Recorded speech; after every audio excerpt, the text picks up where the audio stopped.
Happy Friday out there, Team 42. It's your skipper here, Darius Dale, to present our macro minute for Friday, March 10th, 2023. So, obviously, the economic release spotlight this morning is all eyes on the jobs report. If you told the February jobs report to further complicate an already complicated macro backdrop, it did not disappoint. So let's break it down by the component parts, the things that we care about most. So, we saw accelerating private sector employment growth, and how we track private sector employment is the average, is the mean of the household and establishment surveys for those private sector workers. Growth there accelerated 40 basis points to a 3-month annualized rate of change of 2.8%. That's the highest level we've seen since since May of last year. Then we had flat private sector average hourly earnings growth, which was unchanged at 4.7%. That's a 3-month annualized reading. And then lastly, slowing private sector average weekly hours growth slowed pretty sharply, minus 120 basis points to a 3-month SAR of 0.0%.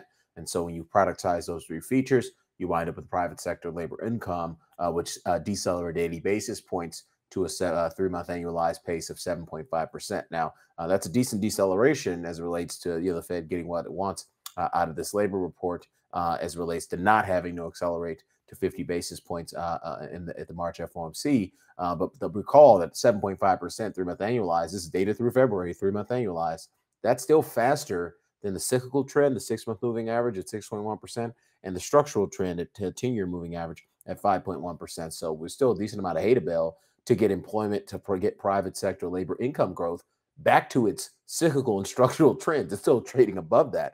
We got to go below that for some time to get inflation to break down from a supply and demand perspective in the labor market. One of the things, I think we had a nice little initial pop in response to the jobs report, and I would argue the market would be up a lot today if it wasn't for this SVB developing bank run. We're watching a bank run in real time, so enjoy that. Grab your popcorn. And obviously, as a joke, obviously, if you're being harmed by this, it's not funny at all.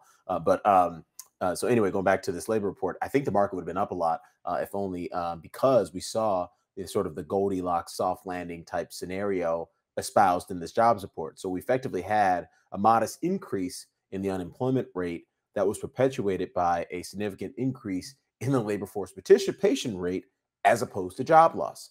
That's exactly what the Fed wants. Is in fact, I don't know if it's their stated objective, certainly their unstated objective, because they've been anchoring on job openings as opposed to the actual hard data in the labor market, or rather they've been prioritizing job openings rather than the hard data in the labor market, because they ultimately believe, I think there's this real cohort amongst FOMC participants that believes, hey, if we just take down the demand for labor, we can get it back to a more normal level before people start having to fire people. So there's this kind of there's sort of target range they're trying to land the plane on. That's the runway they're trying to land the soft landing on. Ultimately, we don't think they're going to be successful because there's not much, if in any history, there is no history. Sorry, you're going back to the work we've done in our macro scouting reports on the core PCE cycles. There is no history to suggest that you're going to get core PCE back to 2% from the current levels. We're talking like 5% 3-month annualized without having a recession. And so ultimately, we will get to a hard landing. The path to a hard landing looks exactly identical to the path to a soft landing until it doesn't. And ultimately, we've been very vocal about this for months now, but we do believe that Q4 in and around that time frame is where you're going to start to see that hard landing path really starts to reveal itself. So in between now and then, you're going to continue to see, in our opinion, resilient U.S. economy from the perspective of the U.S. Labor market. I don't think, again, we don't think the Fed has to go to 50 basis points on this meeting or on this report. But in our opinion, above trend private sector labor income growth means they're going to continue to hike interest rates.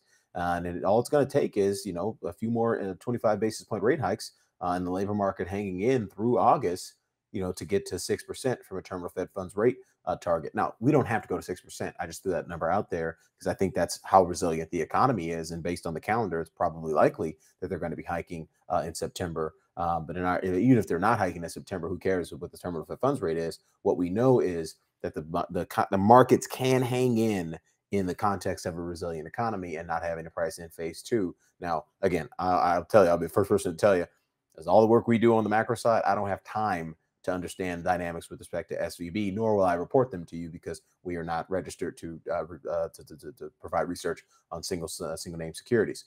I will say, however, this is not 2008. Don't go looking backwards and trying to do the Lehman thing and the who owns what this and that thing. This is 2023. This is a, I wouldn't say small regional bank, but it's a regional bank. It's not a money center bank. And ultimately, the exposure in this place is probably going to be reasonably ring fenced, not the least of which because we have all these new government tools in place to ring fence this kind of behavior and this kind of activity, if only because Dodd-Frank, the response to Lehman. So just be aware of that. But it doesn't necessarily mean that, hey, I've been saying cover shorts at 3,800, probably getting that long because it's not time for phase two. I don't know if I feel that comfortable saying that anymore. Because again, this is real open the envelope risk, and my job as a macro risk manager is to make sure you're not stepping into potholes. And I think the prudent thing to do at this particular juncture is the bare minimum, wait and watch before you start buying the dip or trying to cover shorts. But the bare maximum, orient your portfolios for what we eventually see coming. Let's call it 2 to 3 quarters down the road in terms of phase two credit cycle. So sorry if that was a little bit long-winded, but obviously a lot going on this morning. So, just want to make sure we're providing the most value for you guys. And then transitioning to my Longbow dashboard, we get the VIX overbought here. Now, again, the VIX, both Longbow and our probable ranges have something in common, that they have volatility as a feature in the probable ranges, which allows the probable range to adjust faster than traditional price-oriented probable ranges. So if the VIX, which is currently neutral in their momentum signal, is currently neutral from a VAM's perspective as well. If we break out to bullish, you're going to see the probable range skew really start to accelerate rapidly, and you could easily see a 3 handle at the upper boundary of the range in the next few days if this SVB drama starts to get going. So this is a long-winded way of saying, hey, look, when there's regime change in markets, and I'm not saying there is regime change, we could be in one. Obviously, if you look at the move we're seeing in bond yields, obviously the move we're seeing in financials, that is very deflationary. So if we are in fact heading into some sort of market top-down market signaling regime change from reflation to either deflation, which is currently what's being priced in over the last couple of days, none of these short-term tactical signals, our probable ranges, Longbow's probable ranges, anybody's trading ranges, our crowding model, none of that stuff works in regime change. The only thing that works in regime change is momentum, is short-term momentum, because the market is starting to move to price in the new distribution of probable economic outcomes. And so you can't be anchoring on trading ranges. You can't be anchoring on crowding signals. Right now is the time to anchor on what is going to happen next from a macroeconomic perspective.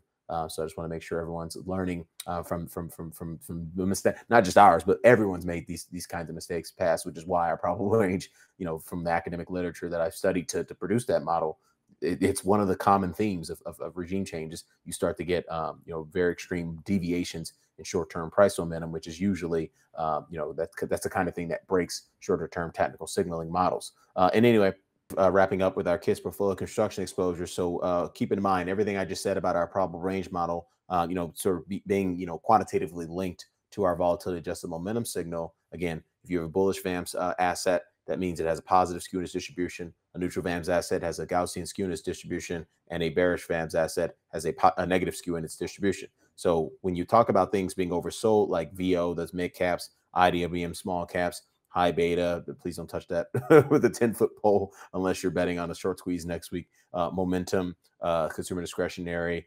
convertibles, PFF, those are preferreds, and then Bitcoin strategy, BITO, Delta One Bitcoin exposure. All these things are oversold, but all these things have positive medium-term price momentum, bullish VAMS assets. So what it ultimately means is that positive skew in the probable range distribution might be a liar if we're actually truly heading into something that looks like regime change from a top-down market regime standpoint. And obviously, deflation has been what's markets and pricing in over the last 2 days. So just be careful out there. If you want to bet on these tactical trading signals, probable ranges, trading ranges, I don't give a damn whose ranges it is, our crowding model included, just be aware that when you are in the process of top-down market regime change, none of this stuff matters. None of this short-term tactical crap matters when the market is signaling something different from a distribution of probable macroeconomic outcome standpoint. So, you need to know when to anchor on tactical trading signals and when it's time to, use those signals to make money on a shorter term tactical basis.